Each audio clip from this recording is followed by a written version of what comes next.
balse wax yaran ka hormarinayaa oo aan raggan ku duri doono dumarkan aanan kaga tegaynin oo hooyo ku saabsan yacni intaa yar waxaa ula jeedaa waxaa arkaysaa rag badan oo annaga naga tirsan dhallinyaro ah ama ha yaraado ama ha weynaado oo hooyo markay u yeerto aan aad u qiimeynaynin xataa marmarka qaarkiis markay ay u yeerto ugu yaraan waxaa laga yaabaa inuu muddo dhegaysto laakiin saaxiibadiis markay taleefonka ka soo wacdo kusoo boodaa isla markii dhegtuu ka qabanaya ilaan saaxiibadiisa way canaananaysaa laakiin hooyo ma canaanan karto way jeceshaa isaga ayadaa dhashay ay gabarey waa lamid ayadana musalsalay daawanaysaa markay hooyo u qeeliso waxay leedahay suka hooyo waa soo socdaaye musalsalkaa ka tagaa ileene rasuulka sal alay wasalamna wuxuu sheegay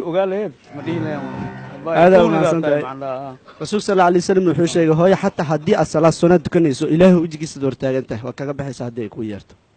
marka hooyo aad bay u qiimo badan tahay sheekadan waxaa ugu talagalay marka waa wiil madi ah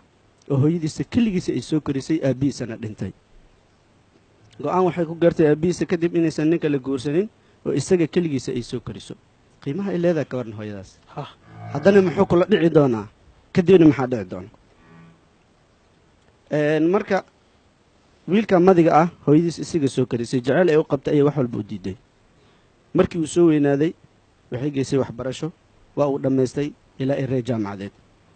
ugu dambeyn markuu weynaaday ilaan hadduu mar qaangaaro wiil waxaa lagu yaqaanaa inuu doono guur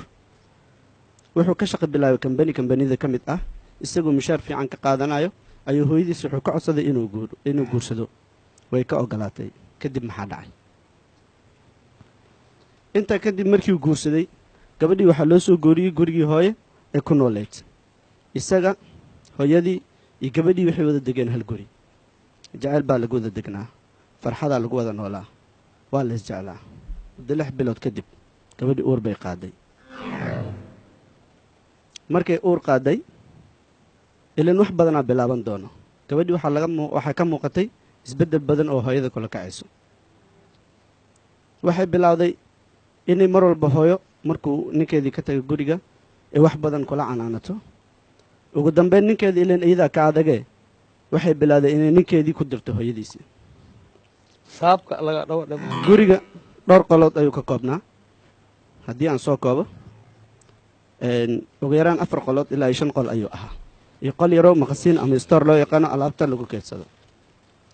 intaa kadib gabadhii inta aysan dhalin waxay bilowday inay hooyo ay dhahdo qol gaar ah la dejiyo cunug bay dhashay cunugii 2 sano kadib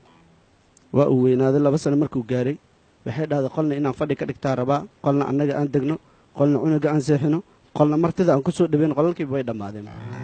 waxaa soo haray qolkii stoorka alaabta la gashan jiray qolkaasi marka daaqadda waa uu jaban yahay albaabkana waa uu ka jaban yahay bannaankana wuu ku yaalaa oo guriga daaraddiisuu ku yaalaa habba ku yaala meeshaasi qabow badanna waa u dhacaa habeenkii qolkii ayaa waxay dhahday hooyo qolkaasaa la dejiyo ilaan hooyo way beer jilcan tahay waxba maysan ka dhiganin way soo guurtay sujaayadeedii soo qaadatay qolkii ay soo dhex degtay intaas kadib waxaa bilaabatay inay hooyadiis mar walba ku soo dirayso gabadhi waxay dhahday aniga umulan ahay wax ma samayn karin hooyadiiya waxay dhahday haddii aadan wax samayn karin gurigan ana hagaajinayo raashinkan anigaa karinayo waxba ma ahan ilaan weli waxay raadinaysaa naxariista carruurteedii ilaan waa hooye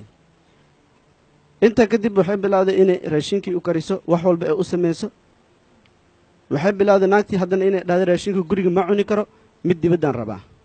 hooyada raashinkay karinaysaa waxay is leedahay bal wiilkaaga raashin ugeey wuu ku daadinayaa marna ayadaa ku daadinayso marna isagaa ku daadinayo oo hooyada mar walba xanaaq iyo canaan way ka aamusaysaa ayadoo ilmeynaysay qolkeedii soo geli jirtay ugu dambeyn waxaa dhacday iyadoo sidaas gabadhii oo la dhaqmaysa hooyadii ayaa waxaa dhacday in cunugii oo guurguuranayo oo ku dhildhiilayo daaraddii inuu kufo cunugu markuu ooyo waa la soo cararaya soo maa intiisan hooyada u imaaninba ayadaa intay daftay waxay la gashay qolka cunugii ooynaya aabbihii u geysay oo wiilkeedii ahaa markaase waxay ku tiri cunugan hooyadaa dishay iyadoo diliisan ka soo qabtay markii hooyada soo baxday oo isdhahday bal soo eg cunugii maxaa gaarayne waa wiilkii waa kan abucanaan kulle ka hor keenay oo hooyadii ku qaylinaya waa tii isaga dhashay soo korisay u diiday nafsadeeda wax walba oo inay siisay ugu tala gashay isaga siduu wax walba uu heli lahaa haddana kula dhaqmaya sidaas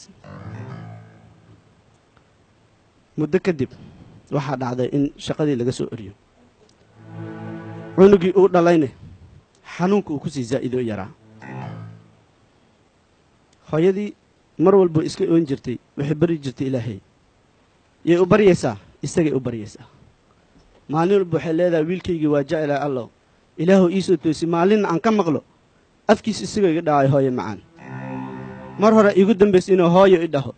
ee afkiis isagoo iga dhahay ilaahu itus hooyo macaan weli waan jeclahay xumaan uma qabo wax walbuu igu sameeyey weli waxay u baryaysaa ilaahay isagana wuu necab yahay kadib markii shaqadii uu ka soo tegay cunugiisa xanuunka uu ku sii zaa'iday haweenada ka mid ah 8 sac habeenimo la maraayo oo hooyadiina gurigeeda isaga jirto sujaayada ku fadhiso iska duceysanayso salaad leel markaa ka baxday ayuu wuxuu soo istaagay qolkii isagoo ilmeenayo soo istaagay muusan la hadlin hooyadiis waxay is leedahay bal maxaa ku dhacay muu kula hadla caawan wax kale miyuu soo wadaa oo gurigu mu kaa saari rabaa ilaan canaani ku baratay kadib wuu ka soo tegey wuxuu ku soo noqday qolkii xaaskiisa ay ku jirtay wax yar kadib waxaa dhacday qaylo oo hooyada ay maqashay way soo carartay waxay isdhahday bal maxaa ku dhacay waa kan cunugii dhahayba naagtan way iga furan tahay ma rabi gabadhii ayadoo sidaa lala taagan yahay hooyaa soo waday qol kale gaartay ilaan laba qofooda isdagaalsan meel lamada joojin kara way soo waday weli way jeceshaa fiiri qol kale keentay way iska soo baxday qolkeedii ku soo noqotay oo markaa qolkaa yara qawaa ku dhacay wax walbaa ku dhacay waa kan cunugii haddana ku soo noqday qolkeedii isagoo oynaya ilmeynaya oo hooyo dhahayo hooyo markaasay laabta u fartay laabtii ku soo celisay marka hooyo qiimaha ay leedahay qiimo yar ma aha marka hooyo ilaahu naxariisto mar walba waa mahadsantiin محمد أمان سنتاي ما شاء الله شكرا جزاكم الله خيرا